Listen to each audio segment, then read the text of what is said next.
pagbabalik ng ating pambato na si Cuatro Alas General Casimero sa Luna. At ito nga mga idol, sa bansang Japan ay magpapakitang gilas uli ang ating pambato. Sapagkat ang ating alas na nag-iisang angas ng Pinas, muling itataas ang bandera ng Pilipinas para sa gupay ng isang dayuhang Mexicano o American Mexico na si Saul Sanchez, na ika nga ginagamit daw ng impi para talunin ang ating pambato na si Alas. At dito nga mga idol, makikita natin ang training ng ating pambato na exclusive na kung saan mga idol, sa sapatos pa lamang di kantidad na.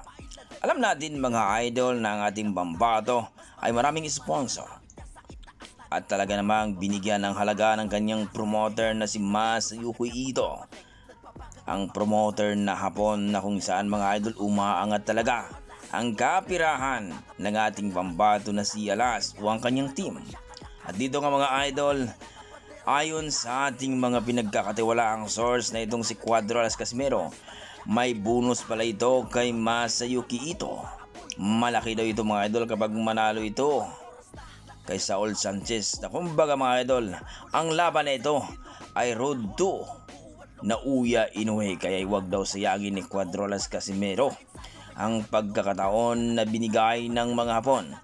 Kung sakali daw manalo itong si Casimero dito at TKO at impresibo talaga dito kay Saul Sanchez, magbibigay ng another contract ang ating Masayuki Ito mga idol para sa pangalawang kontrata, na kumbaga mga idol, medyo malaki na ito sapagkat itong si Cuatro Alas Casimero ay medyo malayo na sa ranking, pero kung manalo ito si Casimero ngayon mga idol, panigurado tataas na ito at makasali na ito sa mga top 10. Kaya nga mga idol, ito yung last contract ni Cuatro Alas Casimero sa mga Hapon, at nangako ang mga Hapon mga idol na bibigyan ito ng malaking bonus at another contract para mag-continue si Cuatro Alas Casimero. Kung gayon mga idol, sabi nga ng mga Hapon, tiba-tiba itong si Casimero ngayon sa kanyang napapalapit na laban.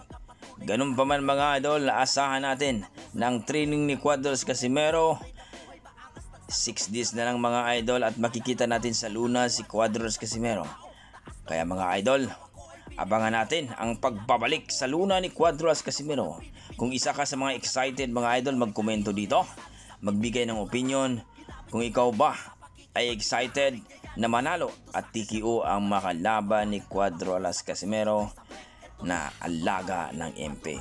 Hanggang dito na ko mga idol, maraming salamat. Yan ang ating mga dugong Pinoy, mga ka-sports. Grabe, i-komento mo na sa baba mga idol.